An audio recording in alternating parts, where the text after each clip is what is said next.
आओ बैगा जी देखें, ये बैगा आएंगे, ये आनंद में है, ठीक है ना। बैगा देखो, ये है बैगा है। तो इनकी वेशभूषा आप देख रहे होंगे, आप जैसी लग रही कि नहीं लग रही। कल से आप मतलब मैं ये मानता हूं कि जो जनजाति हम पढ़े उसी बन के आओ आप। तुम भी स्कूलों में नहीं चलता है वो, क्या चलता है, फैंसी ड्रेस।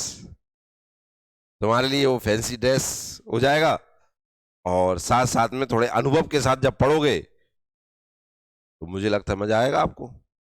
तो कल जब आओ तो बैगा बन के आओ, इंतजार करेंगे हम। किसका, बैगाओं का। आओ देखो, बैगा द्रविड़ समुदाय की जनजाति है। मुझे लगता है जितनी जनजाति पढ़ी है वो सब कहाँ की है, द्रविड़ीज पढ़ी है कि नहीं, जो प्रोटे ऑस्ट्रेलियाई प्रजाति का प्रतिनिधित्व करती है। काय का, तो द्रविड़ की है, तो द्रविड़ हम सारे के सारे काय में देखते हैं, प्रोटो ऑस्ट्रेलियाइड में ही देखते हैं। काय में देखते हैं भाई, द्रविड़ जितने भी है वे कौन ने बसाया, प्रोटो ऑस्ट्रेलियाइड। और प्रोटो ऑस्ट्रेलियाइड का मतलब जिनके ऑस्ट्रेलियाई लोगों जैसी क्या होती है, विशेषताएं होती हैं। क्या होती हैं, शारीरिक विशेषताएं होती हैं। बैगा जनजाति के लोग अपने आप को जंगल का राजा या प्रकृति पुत्र कहते हैं। क्या कहते हैं, जंगल का राजा या प्रकृति पुत्र। कि भगवान ने जब धरती बनाई थी दो पैदा भए थे, ठीक है ना।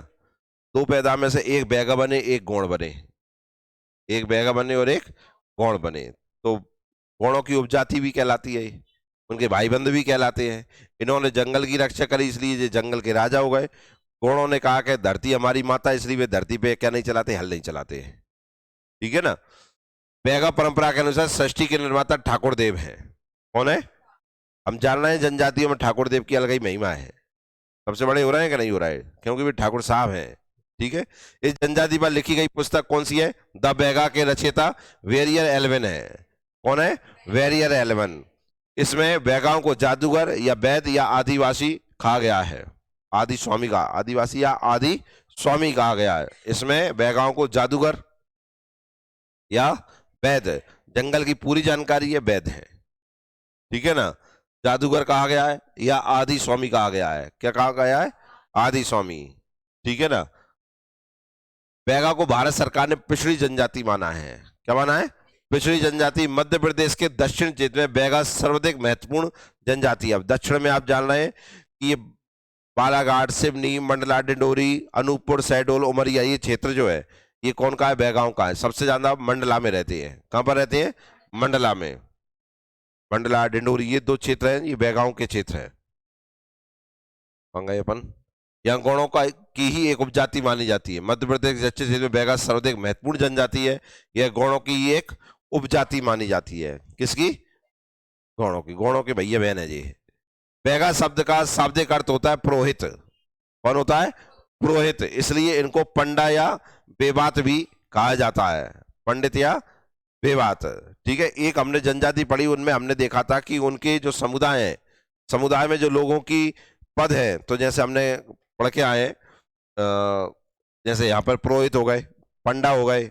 एक जगह हमने भगत जी भी पढ़े थे, भगत, अगर ध्यान आ रहा हो तो, हाँ या ना बोलो। आप देखिए ये जो क्षेत्र है हमारा, जो जबलपुर कटनी वगैरह है, यहाँ मैयर की माता है, सिवनी वगैरह इधर है कि नहीं है, सतना सिवनी, यहाँ पे के लोग मैयर की माता को ज्यादा मानते हैं। और अपन ने यहाँ पढ़ा था भी जैसे कल, मैयर को मानने वाले। मैं आपको बताऊं, ये जो लोग हैं ये माता को इतना मानते हैं, और फिर ये मानते हैं कि माता सिर में आ जाती हैं। तो ये क्या करते हैं माता को मनाने के लिए, या मनाते कैसे हैं, तो ऐसे पूरे में, जैसे होली है ना, यहाँ पर इस समय नवदुर्गाओं के समय में ऐसे आग जला लेते हैं पूरी, भयंकर, इतने कंड लगा लेते हैं, उनमें भयंकर आग लग जाती है। उनके ऊपर मटकी रखते हैं, उनमें दूध डालते हैं। अब उबलेगा ही दूध, कि नहीं उबलेगा, इतना उबलता है कि अगर उसमें से मटकी डालो तो वो अपने आप ही उबल रही होती है, दूध उसमें से बाहर फेंक रहा होता है। तो सोच के तो कितना गर्म हो जाता है। कोई एक आध मटकी नहीं रखते, ऐसी लाइन से रख देते हैं।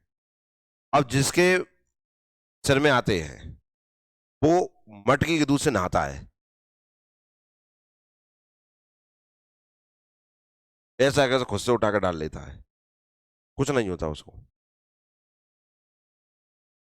जितनी मर्जी सबसे नहा लेता है वो। तो उसके देखो कितनी, मतलब जो परंपरा या जो विश्वास है वो कितना खतरनाक लेवल तक है कि वो उससे नहाते हैं।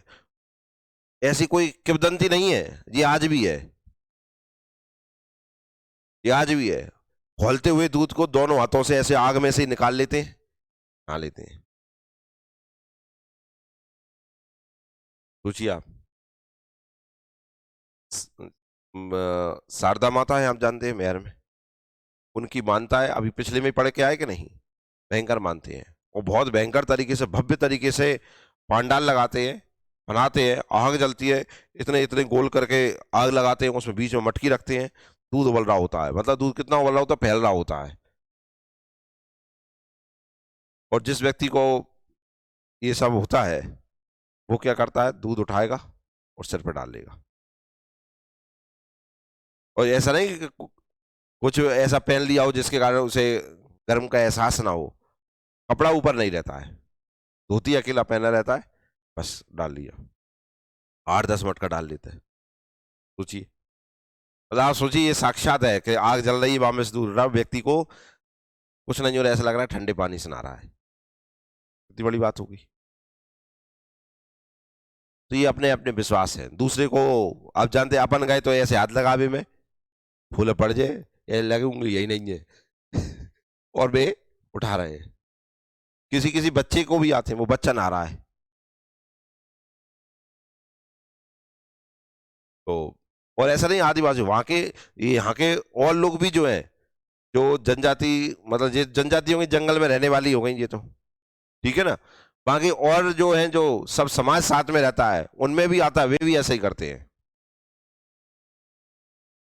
एक आध आपको कल मुझे ध्यान दिला देना, मैं कल आपको इसका, मेरे पास है इसके प्रमाण, मैं आपको बताऊंगा ही बैच में ही,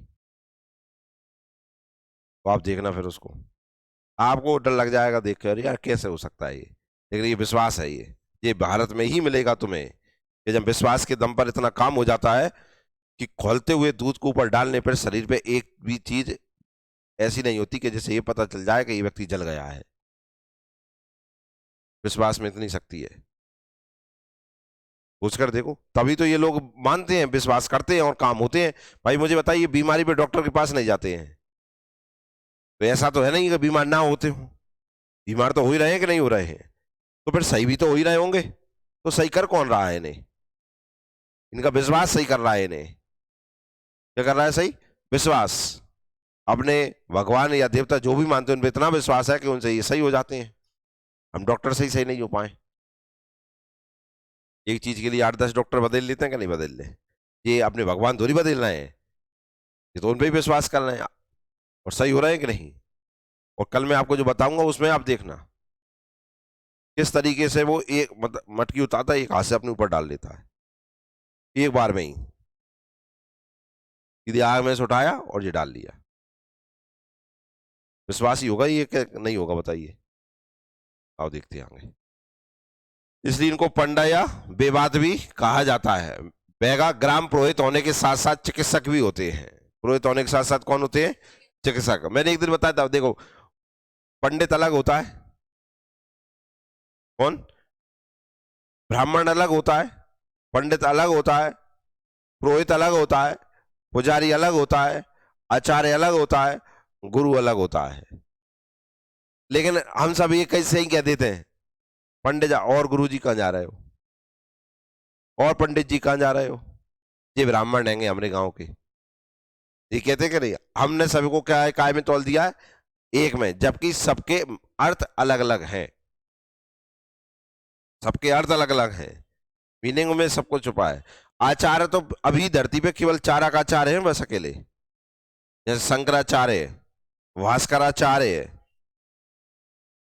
इनके आगे क्या लग रहा है, आचार्य, लग रहा है कि नहीं लग रहा है। तो ये आचार्य कुछ विशेष ही है, हर किसी की आगे क्यों नहीं लग रहा है आचार्य, बड़े बड़े महान हुए पर उनके आगे आचार्य नहीं लग रहा ना, आचार्य बहुत कम है। एक और का नाम नहीं आ रहा मुझे, वो उनके पीढ़ी में वो आचार्य रहे हैं, और वो और कुछ लोग तो देखो हमारे तो लिए हमारे ऊपर तो क्या है कि एक शिक्षा व्यवस्था ने इस तरीके से कर दिया है कि हम इन चीजों को पुरानी चीज मानने लगे हैं और ऐसा मानते हैं पुराना। अब शंकराचार्य का पद तो आज भी है, एक दक्षिण में, मुझे ध्यान नहीं आ रहा क्या नाम है, उनके घर में बहुत अमीर पैसा वाले हैं। उन्होंने ज्ञान के आधार पे वेदों को, उपनिषदों को, आपने देखा हो ना, उपनिषद, भागवत गीता, और एक और कौन सा रहता है, इन्हें प्रास्तिनी कहते हैं ना, कहते हैं कि नहीं कहते, प्रस्तायनी कहते हैं। एक आता है उसमें उपनिषद, एक आता है भगवत गीता, और आता है उसमें क्या, ब्राह्मण ग्रंथ, ब्रह्मसूत्र, सॉरी ब्रह्मसूत्र, क्या आता है, ब्रह्मसूत्र। इन तीन को अध्ययन करने पे हम आचार्य की उपाधि धारण कर लेते हैं। उपनिषद, भगवत गीता और ब्रह्मसूत्र, इन तीन को हम अगर पढ़ लिया तो हम आचार्य की उपाधि लायक हो जाते हैं। तो ऐसे आचार्य हैं अभी भी, और इस समय में ऐसा न सोचो शंकराचार्य पहले भय हैं तो आप कोई होगा ही नहीं, वो नहीं है, लेकिन उस पद पे और सारे तो हैं। तो आज भी उनके घर में जज है, साइंटिस्ट है, आईएएस आईपीएस है, लेकिन वो आचार्य हैं। सबका अपना अपना क्षेत्र है। तो ऐसा नहीं कि कोई ब्राह्मण के घर में ही आ रहा है तो वो ही अकेला बन रहा है, ये सब हम सब में से भी कोई बन सकता है। और ये कोई ऐसा नहीं है आप जो किताब पढ़ के आईएएस आईपीएस बन रहे हैं, इन्हें पढ़ के भी हम कुछ ना कुछ बनेंगे ही। इन्हें पढ़ के हम अगर शांति नहीं ला सकते हैं, क्योंकि इनके तृष्णा जागती रहती है, पर इनके साथ तृष्णा भागती रहती है। तृष्णा समझते हैं, इच्छाएं वो दूर हो जाती है और शांति का अनुभव करते हैं। सबके साथ रहते हुए भी शांति, इनमें तो आईपीएस आईपीएस बन रहे हैं और प्रगति हो रही है तो वो जा रहा है और उसकी इच्छाएं बढ़ती जा रही हैं, पर मन में शांति कभी नहीं आ पा रही। पर इन्हें पढ़ने से क्या आ रही है, शांति उसके अंदर, तृष्णा भाग जाती है। उसे नहीं है कपड़ा की खावे की जरूरत, वो खा रहा है, जो है उसके पास उसमें वो संतुष्ट है। तो ये अलग चीज है, सबका अपना अपना क्षेत्र है। समझ में आया ना? जैसे अभी तुमने कल या परसों पढ़ा होगा हिस्ट्री में, सुलभ सूत्र पढ़ा था। जानते हो सुलभ सूत्र क्या है? पाइथागोरस प्रमेय। क्या है? पाइथागोरस प्रमेय। तुम्हें उसको आजमाना है ना, सोच के देखो कैसे आविष्कार हुआ होगा उसका, व्यक्ति ने कैसे आविष्कार किया। आप दो जग ले, 2 गिलास लेना, आप, मैं आपको बेहतरीन बता रहा हूं, क्या लेना, 2 गिलास लेना, 2 गिलास को आप ऐसे कर लेना, ऐसे, ये है गिलास, ये ऐसे कर लेना, और यहाँ एक और बर्तन रख लेना, 2 गिलास पानी के भर रहे हैं। अब आप ऐसा गिलास रख लेना कि पूरा पानी सामने वाले में चला जाए और फैले नहीं, क्या ना हो, फैले नहीं। ये 2 गिलास हो गए, हम पानी इसमें इन दोनों गिलासों का एक संग डालें, सामने वाले में जो बर्तन है उसमें से एक बूंद बाहर ना जाए, पूरा भर जाए, ऐसा नहीं कि खाली रह जाए। तो 2 गिलास से पानी हमने डाला, वो उस तीसरे में फुल हो गया। यही तो पाइथागोरस प्रमेय है, यही तो पाइथागोरस, यही तो पढ़ा है, इन दोनों का वर्ग सामने वाले वर्ग के बराबर होता है, इसी आधार पे तो दिया है। जब आप इस ड्राइंग को देख रहे होंगे, जब ऐसा हो रहा होगा तो ड्राइंग देखना, वो त्रिभुज बन रहा होगा।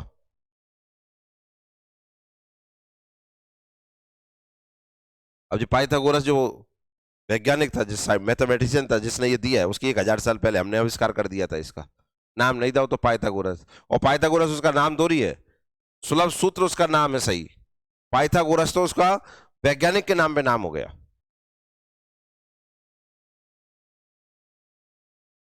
तो मुझे लगता है कि पावर तो है पे पुराने में, चीजें सारी हैं।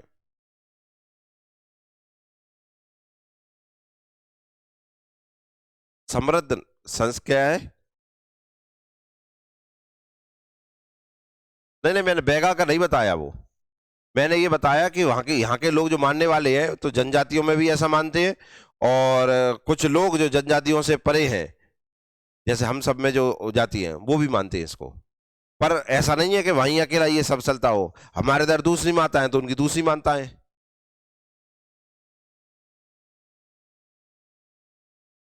पिछड़ी इसलिए, आप जानते हो जनजाति नाम पड़ा इन्हें, कारण क्या हुआ इसका, ये आज से जनजाति पिछड़ी हुई नहीं है, ये शुरुआत से हम आम धारा से कट गई और अपने आप को कहां छुपा लिया इन्होंने, जंगल में। तो मुख्य धारा से ये इधर आ गई है, इसलिए इन्हें जनजाति घोषित किया है। इसलिए नहीं किया कि इन्हें कुछ नहीं आता है, ये भी तो अपना जीवन यापन कर रहे हैं, ये भी तो अपने अनुसार जीवन जी रहे हैं कि नहीं जी रहे। और ऐसा नहीं आ रहा होता तो इनका तो विलुप्त हो गए होते, जंगल ही खत्म हो गए होते। जंगल को बचाए रखे, पर्यावरण को बनाए रखे, तो मुझे लगता है समृद्धशाली तो है ही। ये मुख्य धारा थी, इनके साथ ना आने का। जैसे तुम लोग सब इधर जा रहे हैं, ये इधर रह गए, तो इन्हें कहते हैं ये पिछड़े हुए हैं, जनजाति नाम दे दिया इनको। इन्हें इनके साथ जोड़ने के लिए इसलिए हमें इनको पढ़ना पड़ता है कि इनको समझे, क्योंकि इन्हें भी आगे मुख्यधारा में लाके जोड़ना है। इन्हें पढ़ा क्यों नहीं अपन अपने सिलेबस में, इनको क्यों जोड़ा गया? जोड़ने का सबसे बड़ा कारण है, आप जैसे तैयारी करने वालों के लिए जोड़ने का सबसे मेन कारण है कि आप प्रशासनिक सेवा में जा रहे हैं। और प्रशासनिक सेवा क्या केवल शहरों में ही अकेली होगी? क्या उन शहरों में जनजातियां नहीं रह रही होंगी? हमारा दृष्टिकोण बदलने के लिए कि इन लोगों को समझे, इनकी संस्कृति को समझे, कि कल इनके पास अगर हमें जाना हुआ और ये पूजा पाठ और ये कर रहे होंगे तो हम ये ना कहें ये ढोंग कर रहे हैं, हम ये समझे ये इनकी संस्कृति है। जैसे आज तुमने शब्द का उपयोग किया कि ये इतने समृद्धशाली संस्कृति है, इसी भाषा में हम उपयोग करें। आज पढ़ाने का 3-4 दिन अपने यूनिट 10 को पढ़ाने में आज तुम्हारे मुंह से ये कि इतने समृद्धशाली हैं, नहीं अभी तक हम क्या कहते? अंधविश्वासी है। ये कहते कि नहीं कहते? आज मुंह से क्या निकल के आया? समृद्धशाली। पढ़ने से ही आया कि नहीं आया? तो कल जब हम प्रशासनिक सेवा में हो और काम कर रहे हो तो इनको नकारे नहीं, इनको समझे और इनको मुख्यधारा से जोड़ें। मेन उद्देश्य यही है, इनको शामिल करने का कायम है सिलेबस में। बोले बड़ी बात। तो बैगा ग्राम पुरोहित होने के साथ साथ चिकित्सक भी होते हैं। इन्हें धरती पुत्र, कौन सा पुत्र, या बिछावर कहकर भी संबोधित किया जाता है। तो हमने 3-4 नाम पढ़ लिए, जंगल के राजा, एक धरती पुत्र और एक बिछावर। एक पुरोहित भी पढ़े हमने, पढ़े कि नहीं पढ़े? उत्पत्ति देखो कहां से हुई है, रशेल और हीरालाल के अनुसार। किसके अनुसार?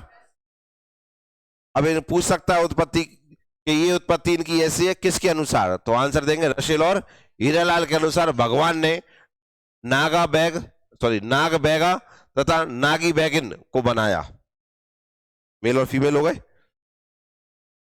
इनकी 2 संतानें हुई, पहली बैगा और दूसरी गौड़। ये किसने माना? रशेल और हीरालाल। आगे चलकर मनुष्य जाति की उत्पत्ति एक युगल से हुई। युगल मतलब समझ गए, कपल से हुई। पहले युगल से बैगा और दूसरे युगल से गौड़ उत्पन्न हुए। ठीक है ना, ऐसे उत्पत्ति मानते हैं अपन। तुम्हें ध्यान रखना है, ये सब ना पूछ के क्या पूछे, किसके अनुसार तुम्हें आंसर लगाना है बस, कि उत्पत्ति के बारे में किसने बताया।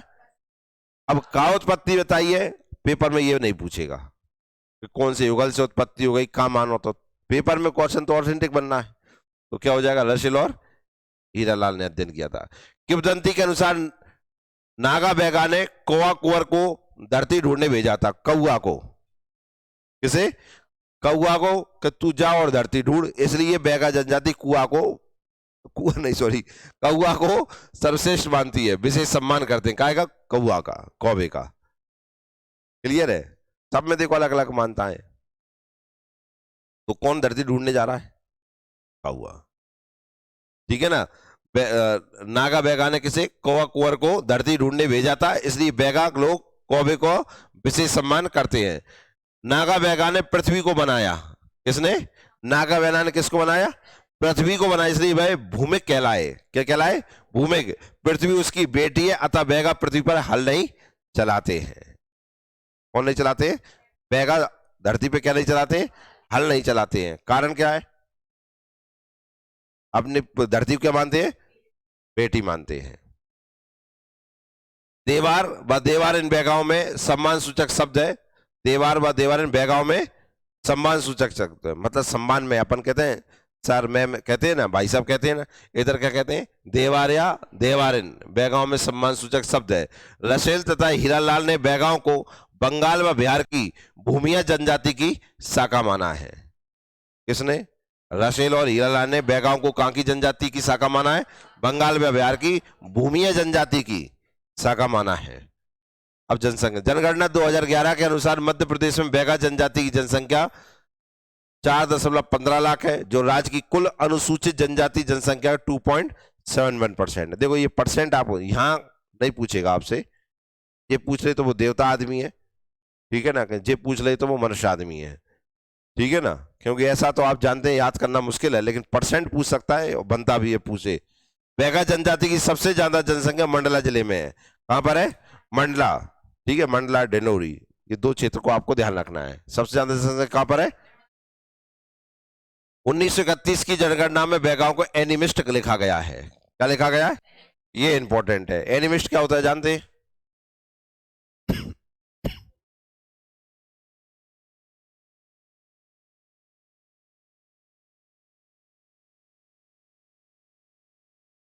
सुनाई नहीं आई? अरे यार ऐसी मत की यार। आत्माओं में विश्वास रखने वाला। काहे में? आत्माओं में, ठीक है ना, भगवान में विश्वास रखने वाला, आत्माओं में विश्वास, मंत्रों पे विश्वास रखने वाला क्या कहलाता है? एनिमिस्ट कहलाता है। वर्ष 1941 की जनगणना में बैगाओं को हिंदू माना गया है। 41 में, आजादी की पहले की बातें हो रही हैं ये, उसमें क्या कह दिया इन्हें? हिंदू माना गया है। भौगोलिक विस्तार देखो, बैगा जनजाति मध्य प्रदेश की पूर्वी सतपुड़ा, डिंडोरी, मंडला, बालाघाट तथा सीधी जिलों में निवास करती है।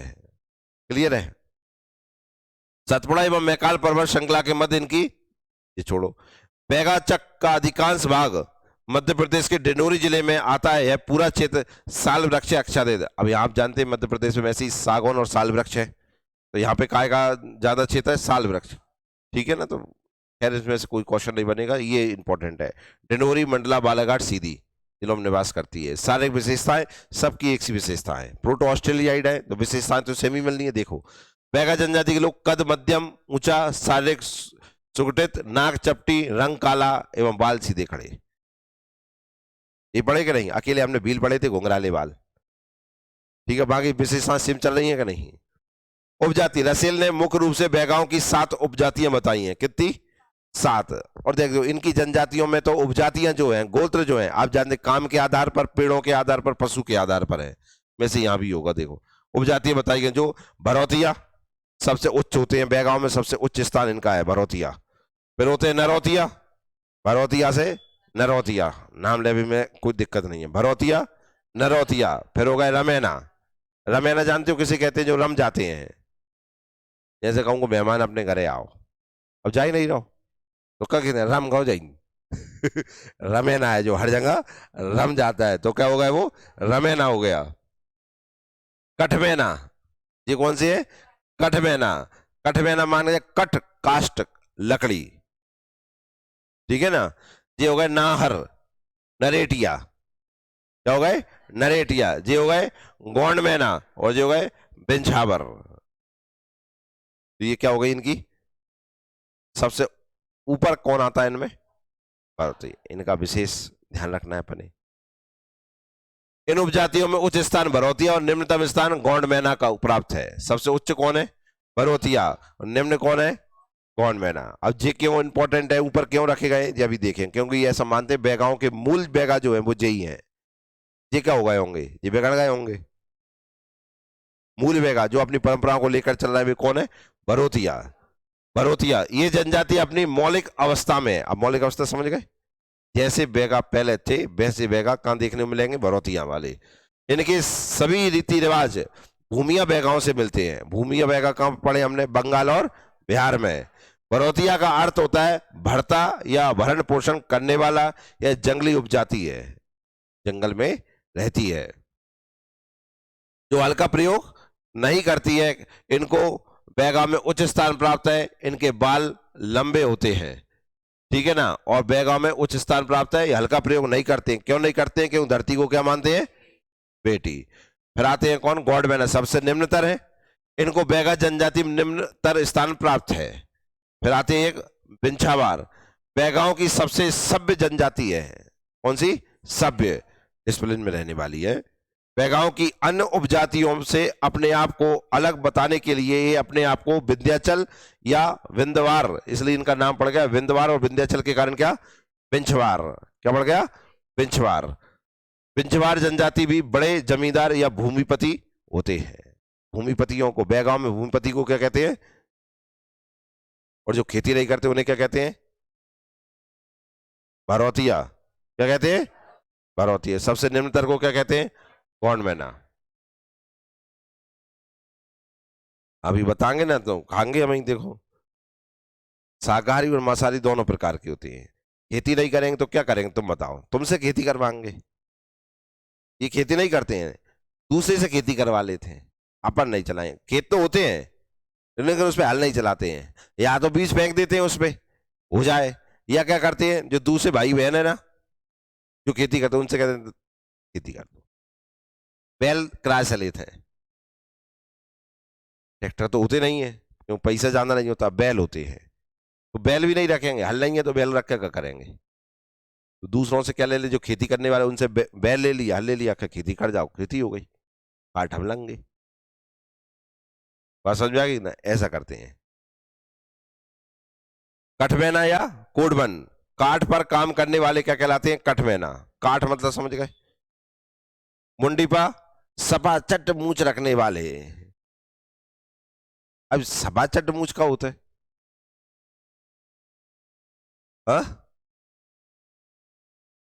Clean save. गलत आंसर। अधिकतर ऐसा ही लगा लेते हैं। सपा चट का मतलब होता है साफ कर देने वाला। जी लगाते हैं कि नहीं लगाते? क्यों? सही का चुआर फिर का मतलब है?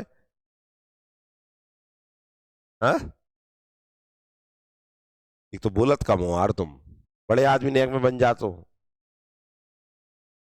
सपा चट का है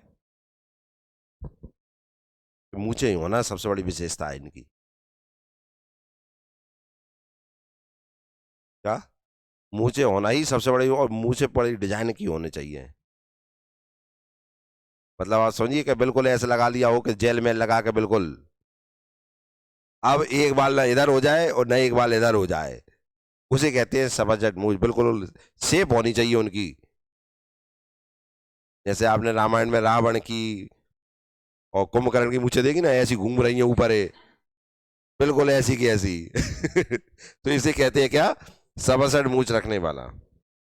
मतलब चेहरे पे दाढ़ी नहीं दिखेगी, वो पूरी क्लीन होगी, वो तो बाल ही नहीं देख सके, लेकिन मूछ दिखेंगी बड़ी बड़ी, ठीक बड़ी। ठीक है ना?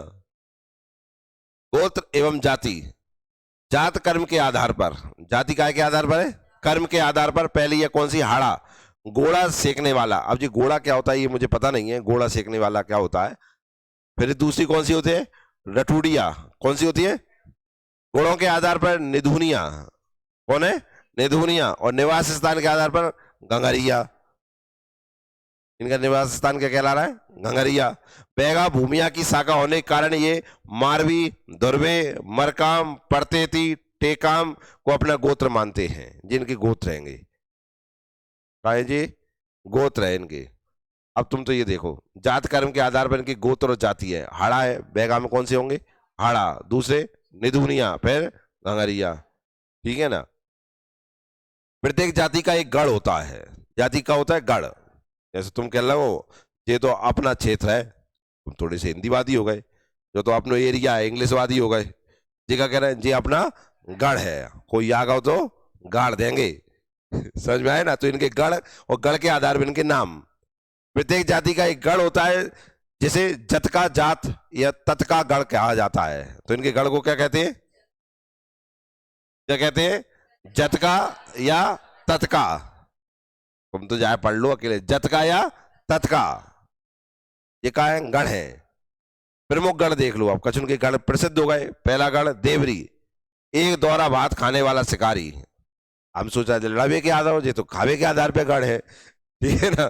एक होता है घाटा, एक होता है सैलाटाला, ये सराई वृक्ष के नीचे रहते हैं। एक होता है कोसियारी खुसरू, उल्लू पक्षी को मारने वाले। तांतर, बांगर, हुसंडो, ककरिया, चाड़ा, तलिया, जिनके का है? गढ़ है भैया। ये तो पेपर के लिए नहीं, तुम तो ये ध्यान रखना है। बैगांव में गढ़ को क्या कहा जाता है? जतका या ततका। परिवार एवं बैगा समाज पितृ सत्तात्मक पुरुष प्रधान है। कैसा है? पुरुष प्रधान। अभी यही पढ़ते आ रहे हैं सब में, पर महिलाओं की स्थिति यहां पर सबसे उच्च है।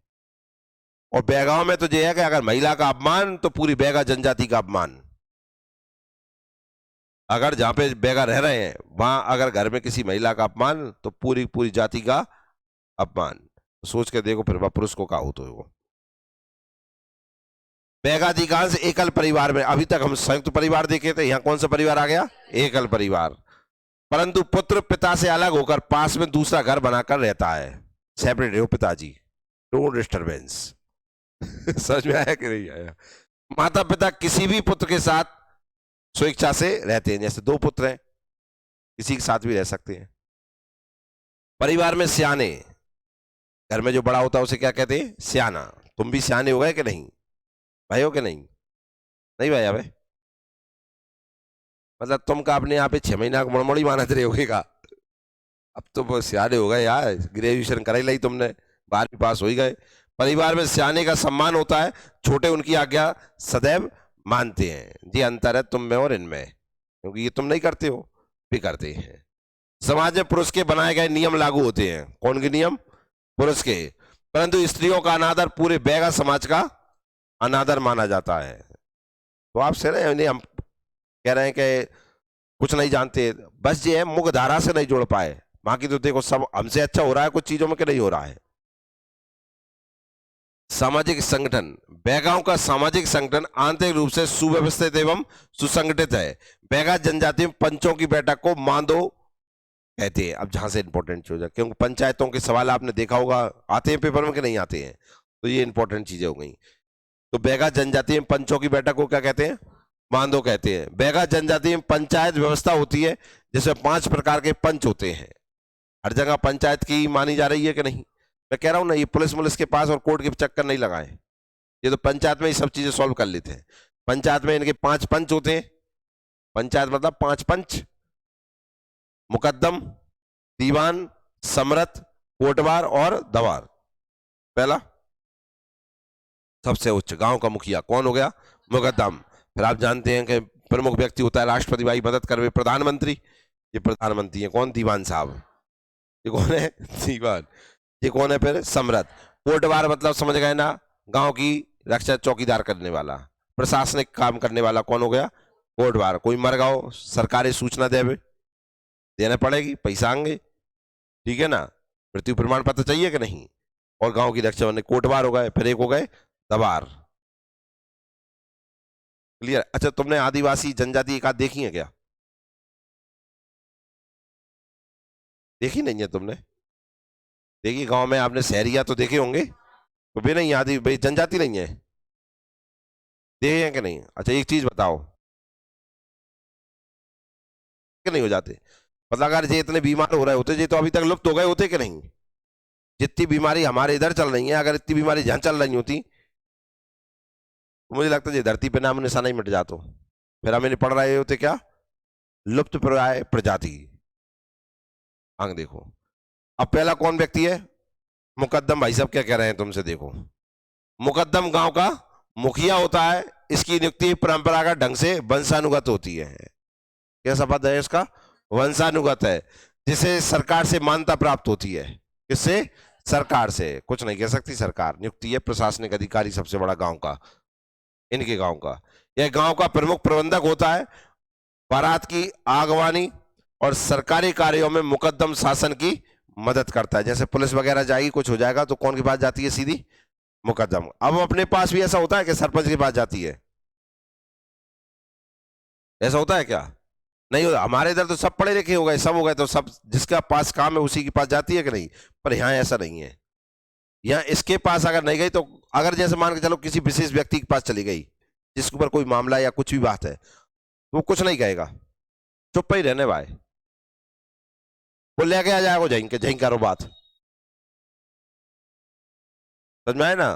तो डायरेक्ट मुकद्दम के पास पुलिस पहुंचती है कि बाबा भैया है, बुला दो, कोई बात काम है, तो जो बुलाएगा वो आएगा, फिर आमने सामने बैठ के बात होगी, भाई सब बीच में बैठ जाएगा, तब जाए काम हो पाता है। अगला है कौन? यह मुकद्दम का सहायक होता है। मुकद्दम की अनुपस्थिति होने पर, ये भाई साहब कहूं विदेश यात्रा पे चले गए, कि अनुपस्थिति होने पर गांव के सारे कार्य कौन करता है? दीवान करता है। इसकी नियुक्ति भी वंश परंपरा से होती है। दीवान के मुख्य कार्य पंचायत की बैठक बुलाना, शादी का न्योता देना, अतिथि का सत्कार करना, ये काम होते हैं कौन के? दीवान साहब के। अगला है कौन? कोटवार। कोटवार शासकीय सेवक होता है। कौन होता है? ठीक है ना, शासन का काम कर रही, वहां तक ले जाना, शासन से लाना, परंतु समाज में उसका स्थान महत्वपूर्ण होता है। गांव की सुरक्षा का भार कोटवार के पास होता है। वह किसी भी जाति का हो सकता है, बताइए, वंशानुगत नहीं है, तथा जन्म मरण की सूचना शासन को देता है। यह समाज की बैठकों में मुकदम के निर्णयों की घोषणा करता है। मतलब पूरी व्यवस्था पंचायत जैसी है कि नहीं? इनकी समरथ आ गए, अब का नाम है इनको। यह गांव के सामाजिक कार्यों और अतिथियों के आने पर राशन का प्रबंधन करता है, मतलब भंडारा जो ही करवाता है। कौन? समरथ। क्योंकि जहां में कहा है ताकत है, समरथ मतलब ताकत का कर रहा है, भंडारा कर रहा है। सरकारी अफसरों के भोजन आदि का प्रबंधन इसके द्वारा किया जाता है। फिर आता है कौन? दवार। यह गांव का पुरोहित या पंडा होता है। सारे के सारे पद देखो, हमारे इधर तो नियुक्त करने पड़ते हैं, इनके इधर तो पहले से ही चले आ रहे हैं सब। यह गांव का कौन होता है?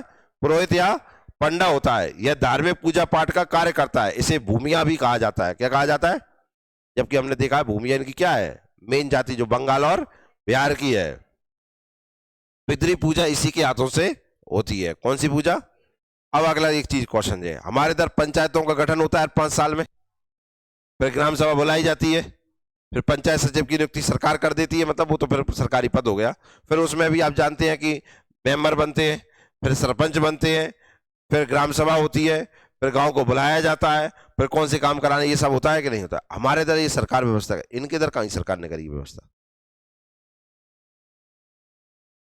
तो कह सकते हैं ये पिछड़ी जनजाति है तो सही, पर केवल काय के हिसाब से मुख्यधारा के, बाकी पास तो इनके पास भी व्यवस्थाएं सारी चल रही हैं कि नहीं? हमसे अच्छी इनकी तो देखो कुछ चीजें पहले से ही चली आ रही हैं, सारी सारी चीजें। हम कितने गांव को बुला के एक पंचायत बनाते हैं, इनका तो हर जगह जहां भी जो भी कितने लोग रह रहे हैं उनमें सब में ये पद अपने आप ही बनते हैं और बना लेते हैं। इन्हें किसी की जरूरत नहीं है। हमारे तो निर्वाचन आ गया है, वो पंचायत कराएगो, चुनाव कराएगो, फिर नियुक्ति पत्र देगो, तब भी बनेंगे। इतने ना कोई लड़ाई ना कोई झगड़ा, काम चल रहा है लेकिन सारा का सारा। तो मुझे लगता है प्रशासनिक आधार पर प्रशासन करना तो इनको भी आता है। गांव एवं आवास देखो, बैगा पहाड़ों के ऊपरी भागों एवं जंगल के किनारे निवास करते हैं। इनके गांव गोलाकार रूप में बसे होते हैं, जिन्हें टोला या पूर्वा कहा जाता है। क्या कहा जाता है? हम कहते हैं छोटी टोली। टोली क्या होती है? ग्रुप। इनके गांव को क्या कहते हैं? टोला। पर इनके गांव कैसे होते हैं, इनके घर कैसे होते हैं? जैसे ये गोल में रहते हैं, है में अब गोल में रह रहे हैं तो ऐसे बनाएंगे, ये बीच में नहीं आके बैठ जाओ कहूँ को, ये ऐसे बनाएंगे। ये घर बन गो, घर के पास ये बागड़ बनाते हैं। क्या बनाते हैं? हर जनजाति में ऐसी विशेषता नहीं है। कुछ क्या करेंगे, घर बना लो, बाकी बारे चबूतरा बना लो। कुछ ने ऐसी ऐसी बेंच रखी ना, ऐसी मेड़ी बना ली, तो ये उनकी बाउंड्री हो गई। ये बनता है उनका घर। घर और मिट्टी की बाउंड्री, ये इनका घर। लकड़ी की बाउंड्री है इनकी, काय की होगी? इनकी लकड़ी की बाउंड्री होगी इनकी, जिन्हें टोला या पूर्वा कहा जाता है। पूरा गांव एक प्रत्येक पूरे गांव एवं प्रत्येक घर खड़ी लकड़ियों की सुरक्षा दीवार से घिरा होता है, जिसे मेरो कहते हैं। क्या कहते हैं? मेरो। गांव कहाँ से घिरा होता है? या तो गांव घिरा होगा पूरा, या घर घिरा होगा, बाउंड्री हो गई। इनकी बाउंड्री को क्या कहते हैं? हम इंग्लिश में क्या कहते हैं? बाउंड्री। इनकी बाउंड्री को क्या कहते हैं? मेरो। और इनके गांव को क्या कहते हैं? टोला या पूर्वा। टोला या पूर्वा काय से घिरा हुआ है? मेरो से। बैगांव के यहाँ उठने बैठने के लिए एक मकान होता है अलग से सबके लिए, रेस्ट हाउस। क्या होता है? रेस्ट हाउस, जिसे बंगला कहा जाता है। क्या कहा जाता है? बंगला। देखो विशेषता अलग ही चल रही है कि नहीं? बैगांव की सबसे अलग विशेषता है कि नहीं? तो इनको एक बंगला है जहां में आके कौन बैठते हैं? सब बैठते हैं।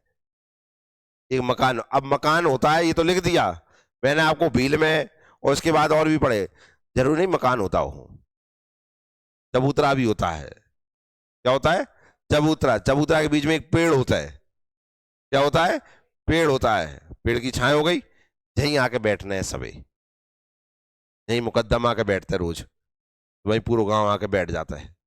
ठीक है, वही का कहला रहा हूं इनको बंगला। क्या कहला रहा है? बंगला। घर के सामने पशुओं को बांधने की सार तथा मुर्गी का बाड़ा होता है अलग से, क्यों जाए तो खाने, या तो अंडा दे और नहीं तो तू ले। ठीक है ना? या क्या होती है? सार। क्या कहते हैं? सार। सार में कौन बांधते हैं? पशु। अब जी निकल पड़ लेंगे, आभूषण और वस्त्र कल पड़ेंगे अपन।